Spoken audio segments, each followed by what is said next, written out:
So, how do you follow up a chapter like 1138? Well, naturally, with chapter 1139. I almost got spoiled this week. Thankfully, I was able to use Inspect Element to avoid seeing recommended videos before actually getting a good look at any thumbnails for 1139. So this chapter had a singular focus, one I was a little surprised to get immediately following the lore of last chapter, but given the tease from last chapter where he was headed towards the castle as Luffy's group discussed the Roger Pirates, it makes sense. Let's first go in order.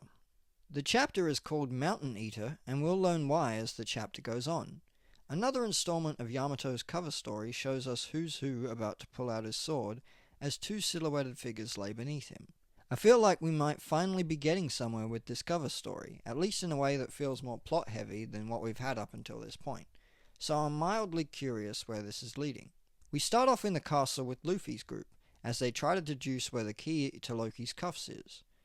Rodo is very hesitant to go along with the group's scheming, and Zoro reminds the group that they only plan to get the key and not necessarily to free Loki. The group enters the throne room and are surprised to find it in the state that it is currently in, and in particular, the strange mark on the ground. They try to figure out what it is, and what it would have done, and Luffy immediately recognizes it, though not fully, due to its similarity to the circles that summon the five elders in Egghead. But never mind the strange mark, as a distraction will make them all forget about it for the rest of this chapter.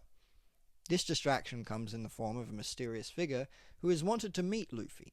He throws an axe to prevent Rodo from leaving, and in his fright he drops the straw hats, which angers Nami. We are then officially introduced to this figure, a former pirate with the nickname Mr. Yar. Now his attire matches with the man who was with Crocus in that one cover story, and who has been teased several times throughout this arc so far. His face also resembles an older Scopper Gavan, and there's a very good reason for that we'll come to know by the chapter's end. He talks about sensing a strange haki from the castle, but instead of finding its source, he found the Straw Hats.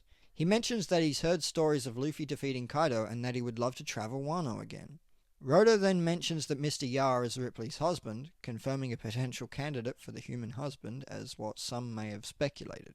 Mr. Yar talks about his wife and child, and how they age slower than he does, Colin being 20 years old and Ripley being 80. He laments, as his wife told us earlier that he is known to do, about him getting older while they hardly age by comparison. Nami is surprised that a relationship between a giant and a human exists, and then Mr. Yar offers his defense of love, where he casually drops some lore about the One Piece world that I'm not sure we've ever fully confirmed before. He lists buccaneers, long arms, and long legs as mixed races, alongside the Dosandada, a race I do not recall hearing before, and the Wotans, the half-giant, half-fishman people that were introduced during the Davy-back fight. These words lend themselves to Zoro noticing that Mr. Yar knows a lot, and asks who he is. The old man responds by calling himself a preacher of love, which makes Luffy laugh and think of Sanji. Personally, I thought of something that will inform my song choice for this chapter.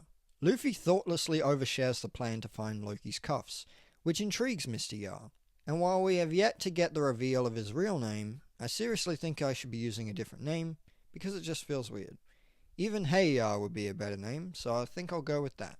So Hey Yar is a fan of others causing trouble, and thinks secrets are made to be spread, both things which understandably stress out Nami. He asks Luffy what he plans on doing if Loki causes trouble after being freed, and he gives a typical Luffy answer of, "I'll beat him up." Heya explains that Redhead Shanks captured Loki, but no one else had been able to stop him, and then as he tries to continue giving his warning, Luffy and Zoro walk off, not interested in listening to any warnings. Nami, however, is telling the guys to listen to him. Heya smiles, thinking back to Roger refusing to listen to warnings. So now it's all but confirmed that this is Gaban, between the usage of axes, the resemblance, and now he's thinking back to times when Roger and Gaban argued. Still, the confirmation is just around the corner, so let's keep up the pretense for a little bit longer. Heya tells Rodo to push the throne, and then we cut to the feast, where Oimo is talking to Usopp about the legendary Mountain Eater, the Pirate King's left arm. They talk about the story of him taking on hundreds of enemy pirates with his two axes, inadvertently destroying an entire mountainside in the process, this being the origin of his epithet. Luffy's group are led to an underground treasure chamber which has apparently been emptied out already by burglars, apart from the key to Loki's cuffs. Their elderly guide cautions that taking this key is something not even wicked people would do, as he removes his hat and poncho. Those at the feast are told that the Mountain Eater is here in Elbaf, the left arm of the Pirate King, Scopper Gaban, and as this is told to us, we see a smiling Hey-Ya with the key to Loki's cuffs, challenging Luffy to take it from him.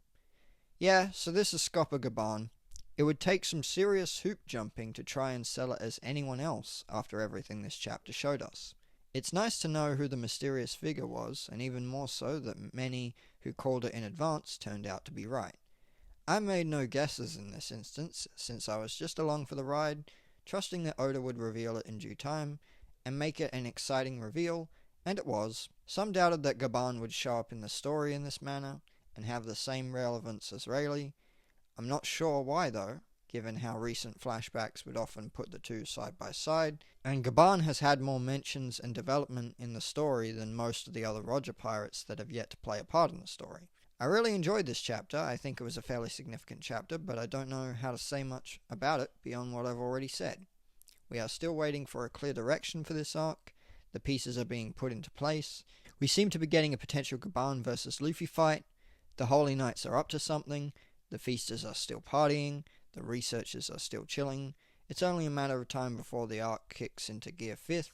So I'm along for the ride, enjoying the ride, eager to see what happens next, but appreciative of the break next week, because I feel like we've been getting a lot to digest these past 3 chapters. So let me know what you thought of the chapter in the comments down below, and if you're so inclined, let me know the source of these song lyrics. I'm a picker, I'm a grinner, I'm a lover, and I'm a sinner. I play my music in the sun.